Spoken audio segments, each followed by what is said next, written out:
Bienvenidas y bienvenidos a los 9 límites planetarios y la adaptación al cambio climático.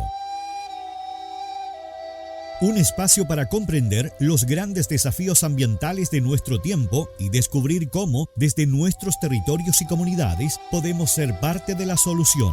El cambio climático ya no es una realidad lejana. Está presente en nuestros ecosistemas, en el agua, en la biodiversidad y en la forma en que vivimos.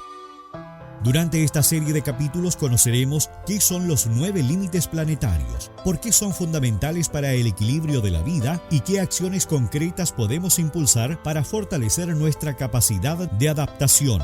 Les invitamos a reflexionar, aprender y construir juntos un futuro más sostenible para nuestras comunidades. Comienza ahora los 9 límites planetarios y la adaptación al cambio climático, aquí en Radio Doña Bárbara FM.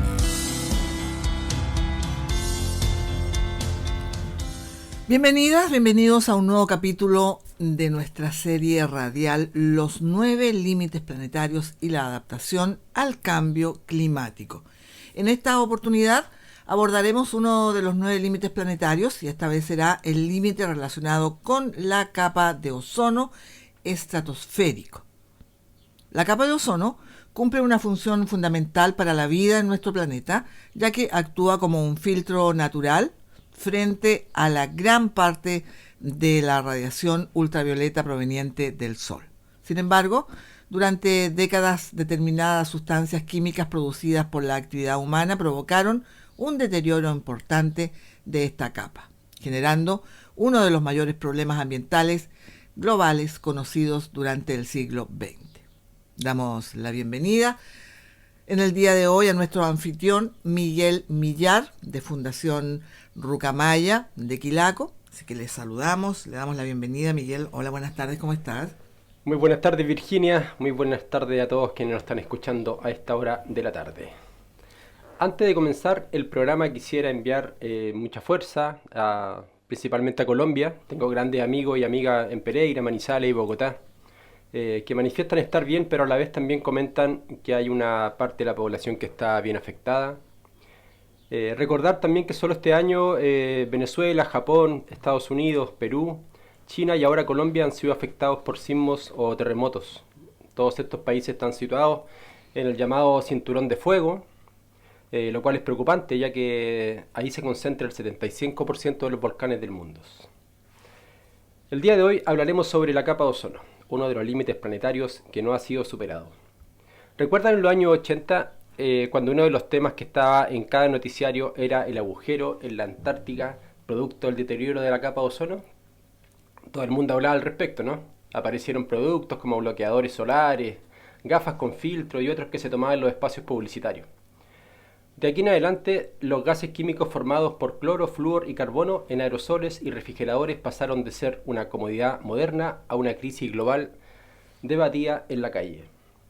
Uno de los lugares donde este fenómeno se manifestó de manera especialmente evidente fue en la Antártica, donde las investigaciones científicas permitieron detectar una disminución significativa de las concentraciones de ozono. Pero esta historia también tiene un elemento muy esperanzador. La comunidad científica logró identificar las causas, los países también alcanzaron acuerdos internacionales y también se implementaron medidas que han permitido avanzar hacia una recuperación gradual de la capa de ozono. Así comenzamos este programa. Antes saludar también a nuestro invitado. Queremos también agradecer el respaldo y cafetería de Pastelería La Colmena. El día de hoy estamos degustando acá con Virginia uno de los productos estrella de la cafetería, que son sus galletas de Snickers, que son muy ricas. Estas están rellenas con mantequilla de maní y caramelo. Y la chocoyana, que es avellana con chocolate, lleva avellana caramelizada, chocolate blanco y un relleno de Nutella casero. Gracias a La Colmena por apoyar este espacio de información. El día de hoy tenemos una gran invitada. Ella es Zoe Fleming, doctora en Química Atmosférica del Centro de Investigación de Tecnologías para la Sociedad, Facultad de Ingeniería de la Universidad del Desarrollo. Trabajó en la Estación de Investigación de la Antártida, British Antarctic Service, donde se hizo el descubrimiento del agujero de ozono. Ella era investigadora en el Reino Unido antes de venir a Chile, ya hace 8 años. Ahora trabaja en temas de calidad del aire y ciencia comunitaria. Bienvenida Zoe y muchas gracias por acompañarnos. De verdad es un tremendo honor para nosotros tenerte en este programa. Hola, muy buen día. Buenos días a la audiencia y a Radio Doña Bárbara. Muchas gracias a Fundación Ruca Maya. Muy buen día Zoe. Quisiera comenzar de inmediato preguntándote, ¿qué es la capa de ozono y por qué se considera un elemento planetario fundamental para la vida en la Tierra? Bueno, la capa de ozono es un lugar en la atmósfera como entre 15 y 35 kilómetros de altura, donde hay una alta concentración de una molécula que se llama ozono. Y ozono es compuesto de tres átomos de oxígeno. Entonces, como se ve como un triángulo con oxígeno en cada eje del triángulo. Todos sabemos que oxígeno, como la molécula de oxígeno, es lo esencial para la vida, como inhalamos oxígeno y esto como hace que podemos como respirar y vivir. Entonces, el oxígeno que compone 20% de la atmósfera en la parte baja de la atmósfera, es muy importante para la vida. Y el ozono es similar al oxígeno, el molécula de oxígeno, pero tiene 3 átomos en vez de 2. Pero los dos son muy relacionados químicamente. Entonces, la capa de ozono, O3, está como alto en la atmósfera. Algunas veces es más fino en ciertos lugares que otros. Muchos han escuchado del hoyo en la capa de ozono, más encima de Antártica, también encima del Ártico. Entonces hay procesos químicos que pueden pasar, que puede ser más fino también dependiendo de la meteorología en el momento, pero en general es una capa que nos protege de la luz ultravioleta como fuerte, como el UVB, ultravioleta que escuchamos cuando vamos a comprar lentes de sol, los lentes de sol que son más caros y mejores, filtran mejor el UV, porque no es bueno para nuestros ojos de pensar que tenemos lentes de sol, pero en realidad solo miramos mejor, pero tenemos como los rayos UV dañinos que entran y pueden dañar los ojos. También es el UV que nos puede quemar el piel. Hemos escuchado de mucho cáncer de piel, especialmente las personas que se metían mucho al sol sin usar bloqueador en los años 80, 90. Entonces, sabemos cómo afecta a los humanos, pero también puede afectar los ecosistemas. Entonces, luz ultravioleta dañino puede afectar las hojas de las plantas, puede afectar los animales, pueden entrar en los océanos y afectar los fitoplanctones. Entonces, tiene muchos efectos en plantas, animales, en el agua. Entonces, en la capa de ozono nos protege de esto. Entonces, algo muy importante, por esto que es uno de esta dentro de los límites planetarios, porque está como parte de la atmósfera que nos está protegiendo del ultravioleta y que que es importante y que sabemos que varía y tenemos que ver cómo protegerlo, cómo dejarlo entero y funcionando bien. Muchas gracias Zoe. Ya al principio mencionábamos que fuiste parte del equipo en la Antártica, ¿no? En la investigación de la capa de ozono. Y a raíz de esto quisiera preguntarte cómo fue esa experiencia y por qué fue tan importante para comprender el problema del deterioro de la capa de ozono.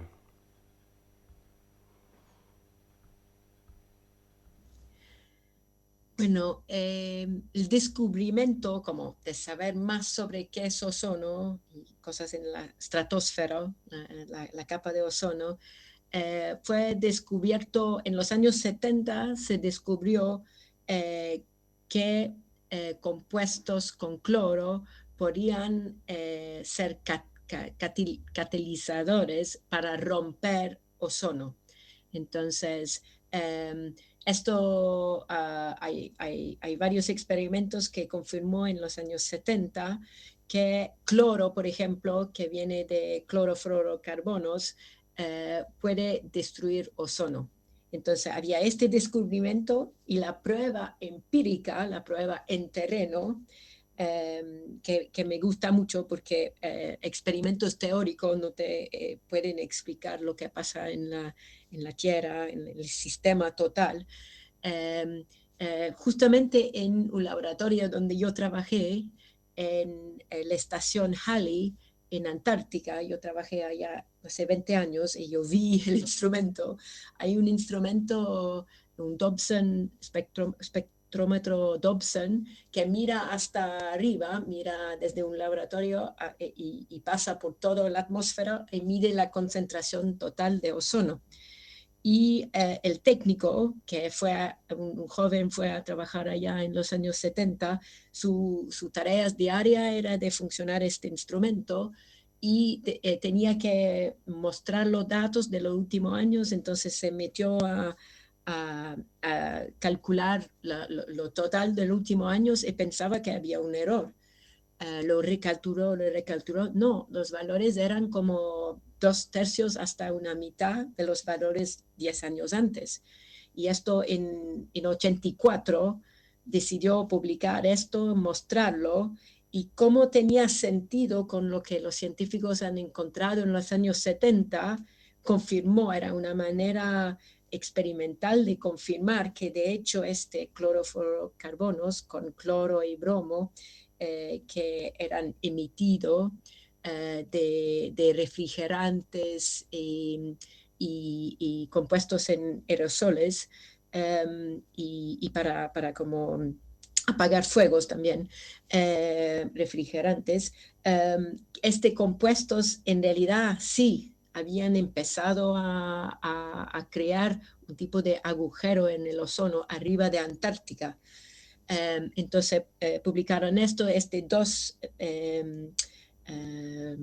experimentos como los del laboratorio y la vida real, confirmó que esto estaba pasando, y muy rápidamente publicaron esto del ozono en 85 en el journal Nature, y ya llegó a la política pública. En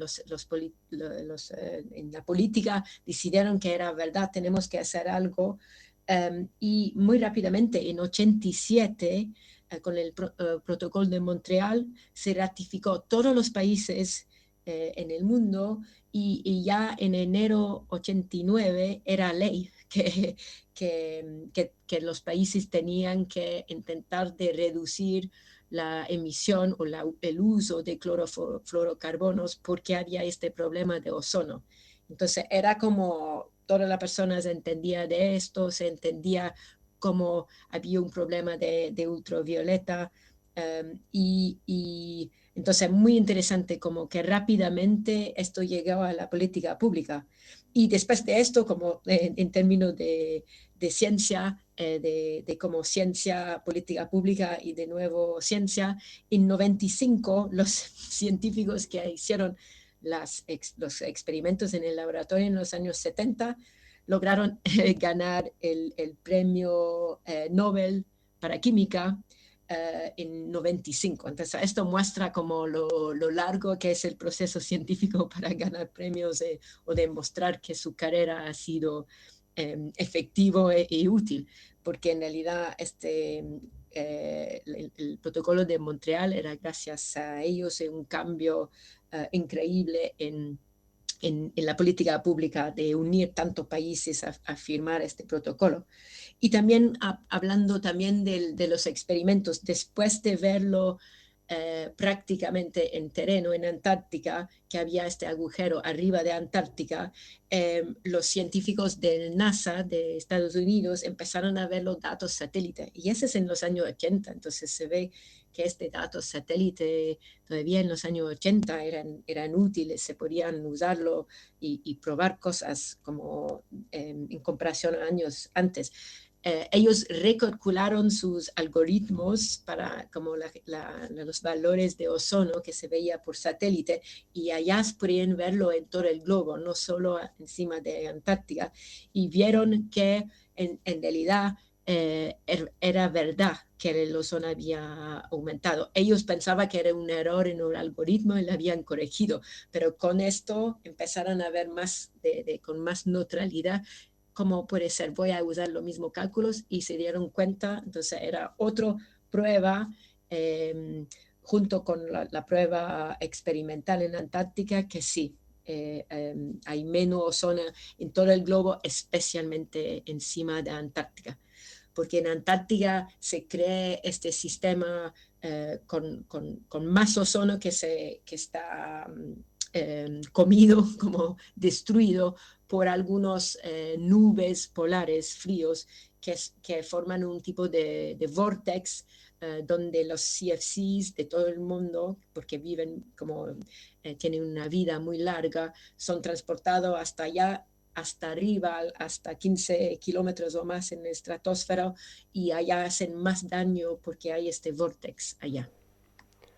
Gracias, Zoe. Sí, sin duda esa experiencia marcó un precedente, bueno, tanto en la ciencia como en las instituciones y también en la sociedad. A raíz de esto, el Protocolo de Montreal suele citarse como uno de los mayores éxitos de la cooperación internacional, ¿no?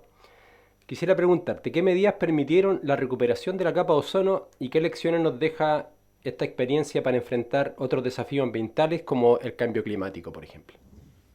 Con el protocolo de Montreal había muchas lecciones, entonces era bastante fácil y rápido de poder prohibir los clorofluorocarbonos, de no usarlo en refrigerantes, de investigar alternativas.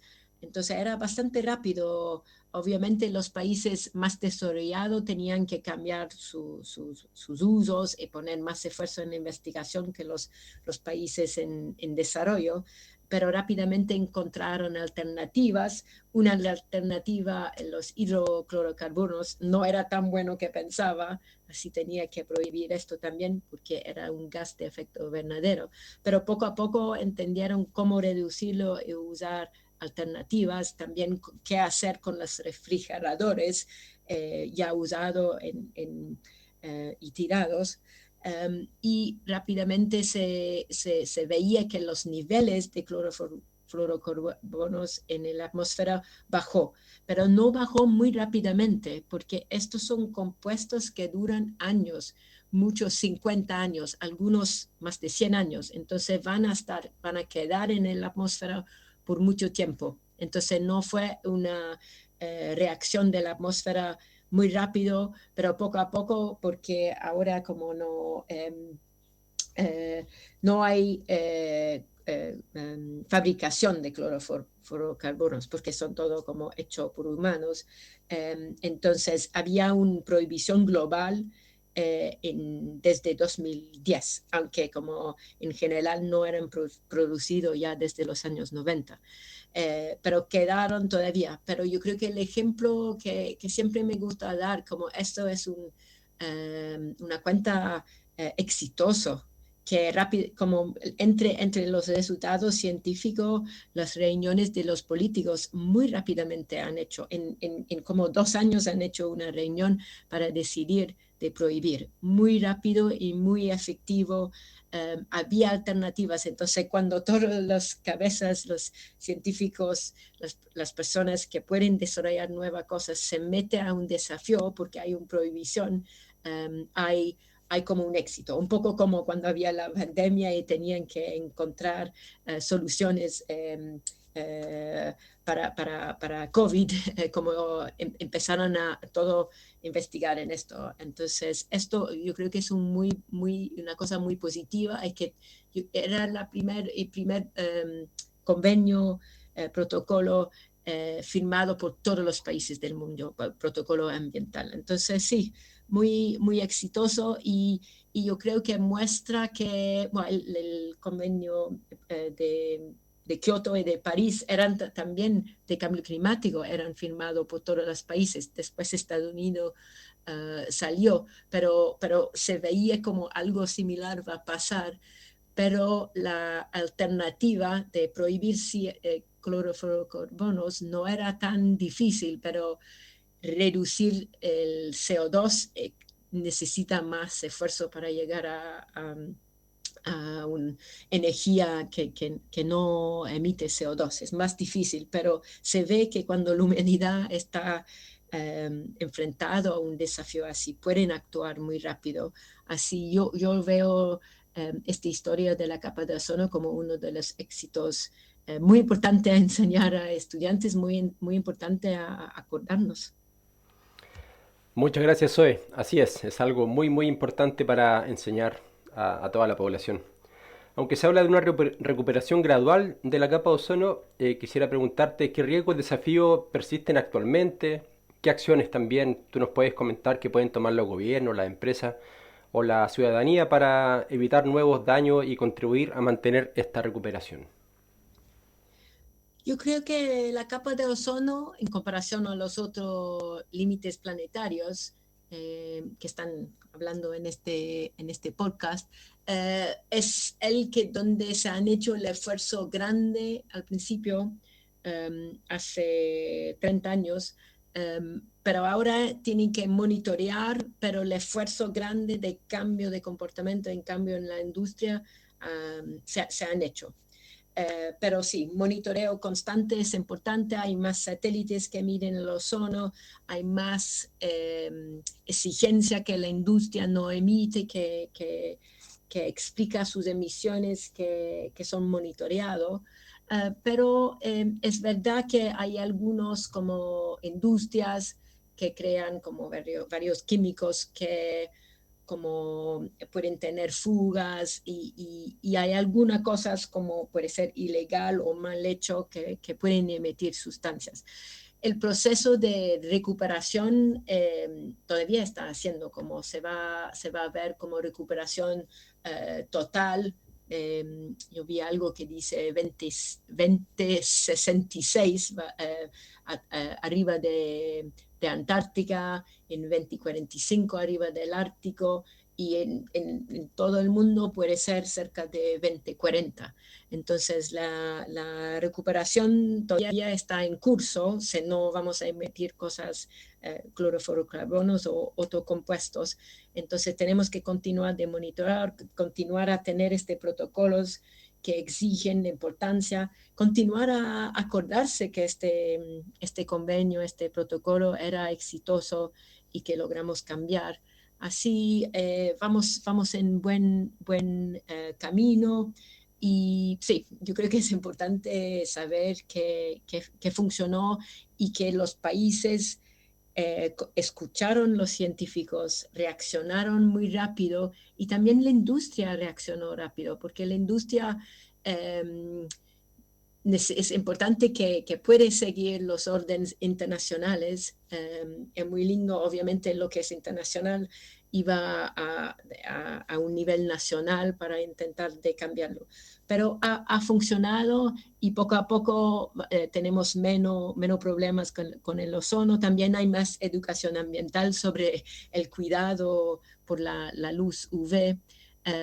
Y los monitoreos in situ en la tierra de UV y de ozono, las mediciones satélite y control industrial está ayudando mucho en esto. Entonces, espero que este tema era un poco más positivo, a ver que los jóvenes saben que hay gran éxitos si trabajamos juntos y seguimos la ciencia. Así es, Zoe. Te damos el agradecimiento por habernos acompañado en este programa. Despedimos así a Zoe Fleming, química atmosférica del Centro de Investigación en Tecnologías para la Sociedad, Facultad de Ingeniería de la Universidad del Desarrollo. Muchas gracias por acompañarnos, Zoe. Muy agradecido por la oportunidad de participar. Muchas gracias a Fundación Rucamaya, a Radio Doña Bárbara, a la audiencia y a Miguel en el estudio. Para cerrar, vamos a hacer un par de reflexiones cortitas. La historia de la capa de ozono nos deja una experiencia muy importante, ya que la ciencia permitió detectar el problema, identificar sus causas y advertir sobre sus consecuencias. pero además los países fueron capaces de ponerse de acuerdo y adoptar medidas concretas para reducir las sustancias que estaban destruyendo la capa de ozono. Hoy sabemos que la recuperación es posible, pero también que requiere mantener los compromisos y la vigilancia. La experiencia del ozono nos demuestra que los problemas ambientales globales pueden enfrentarse cuando la evidencia científica, las políticas públicas y la cooperación internacional trabajan en conjunto. Y quizás una de las preguntas que nos deja este capítulo es si seremos capaces de aplicar esa misma capacidad de respuesta frente a otros límites planetarios que hoy enfrentamos. Damos las gracias a Cafetería y Pastelería La Colmena por apoyar este espacio de educación ambiental y colaborar en acercar el conocimiento científico y ambiental a nuestra comunidad. Muchas gracias, Virginia, gracias a todos quienes nos acompañaron. Recuerden que pueden escuchar todos los capítulos anteriores en nuestro canal de YouTube de la Fundación Rucamaya. Buenas tardes. Buenas tardes, Miguel. Esto ha sido los 9 límites planetarios y la adaptación al cambio climático. Nos encontramos en un próximo capítulo. Hemos llegado al final de este capítulo de Los 9 límites planetarios y la adaptación al cambio climático. Esperamos que los contenidos compartidos hoy nos ayuden a comprender mejor los desafíos ambientales que enfrentamos y, sobre todo, a reconocer que la adaptación al cambio climático comienza en nuestros territorios, en nuestras comunidades y en las decisiones que tomamos cada día. Les invitamos a seguir esta conversación en sus hogares, junto a sus familias, vecinos, organizaciones y comunidades educativas, porque construir un futuro más sostenible requiere del compromiso y la participación de todas y todos. Les esperamos en un próximo capítulo, donde continuaremos profundizando en uno de los límites planetarios y en las acciones que podemos impulsar para fortalecer nuestra capacidad de adaptación frente a la crisis climática. La adaptación comienza en los territorios y el futuro se construye con las decisiones que tomamos hoy. Gracias por acompañarnos. Que tengan una excelente jornada y hasta nuestro próximo encuentro en Radio Doña Bárbara.